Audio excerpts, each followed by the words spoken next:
Speaker number one, Dana Lamon, take a chance.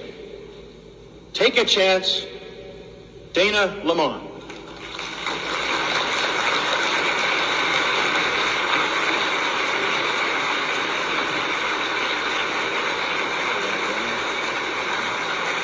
Welcome, Dana. Thank you.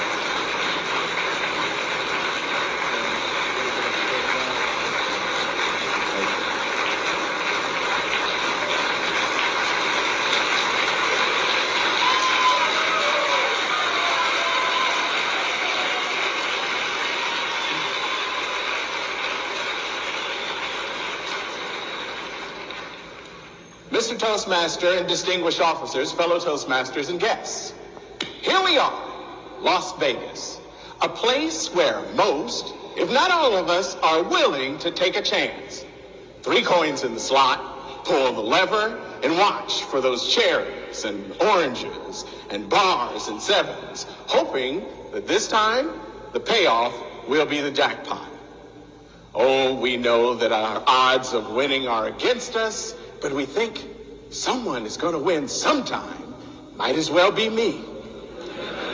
But how many of us are willing to take a chance when we leave Las Vegas? I'm not talking about putting $1 on a 1 in several million chance in the state lottery. I'm talking about taking a chance on you. Are you willing to defy the odds that have been stacked against you? Are you willing to break the day-to-day routine? Are you willing to face a challenge with the best that you have? Now, speaking of challenges, when I was in college, I tutored an algebra class, and to keep the students' attention, I challenged, prove me wrong. And I taunted them by suggesting that a perfect person can't be proven wrong. One day, as we were discussing squares and square roots, I asked, can anyone tell me what a square is? And one student shouted, it's a person who ain't hip. Not wanting to be outwitted by that 13-year-old, I said, but can you tell me what a perfect square is? And she said, yeah, you. In your own experiences, you know that challenges visit on a regular basis. And I'm not just talking about your in-laws. But you've heard that opportunity knocks just once. Well, I am convinced that if you're willing to take a chance on you, you can convert your many challenges into opportunities. So what are the barriers? I've identified 3 of them, and I'll present them to you in 2s.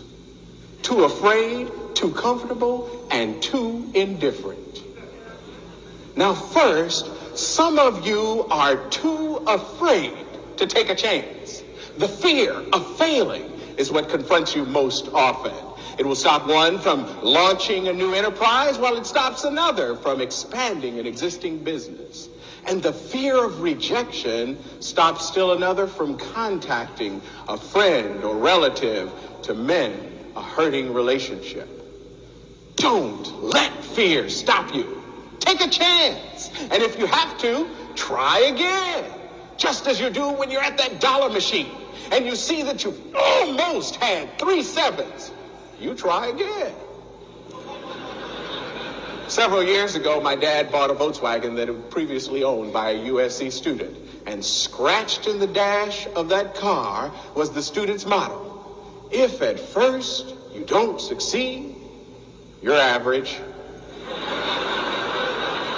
And that student was absolutely correct, because all of us will fail at something.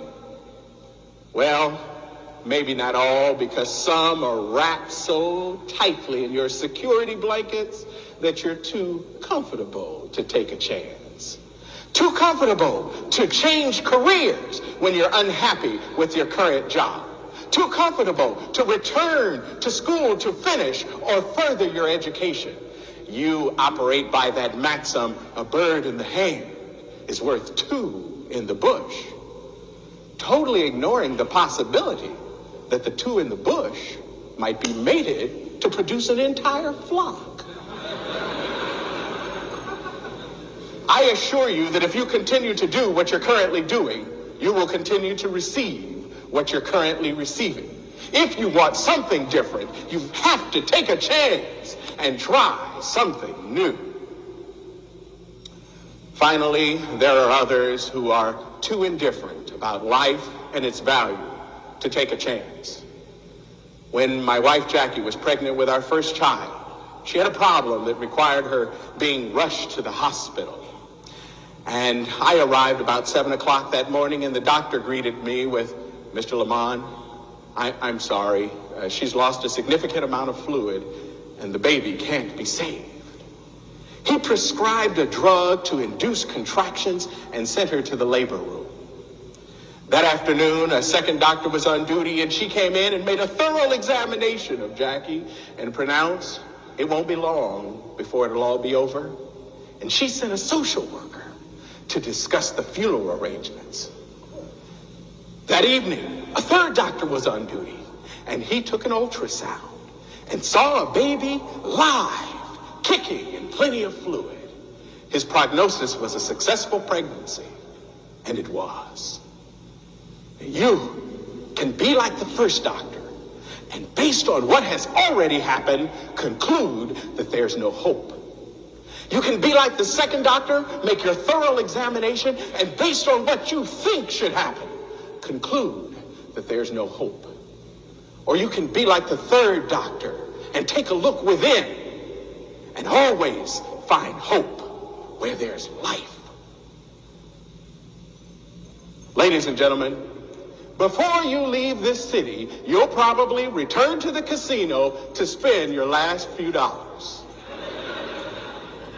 I have to admit, I can't get too excited about watching cherries and oranges. But I love to hear the sound of that coin as it jingle-jangles into that tray. What I'm saying to you this morning is, with the same eagerness and persistence that you face that one-armed bandit, take a chance on you. Don't be too afraid to try again, or too comfortable to try something different, or too indifferent to find hope in life that will spur you on. Chances are that if you do, what you'll get from inside will far exceed what you can get from a machine. Mr. Toastmaster.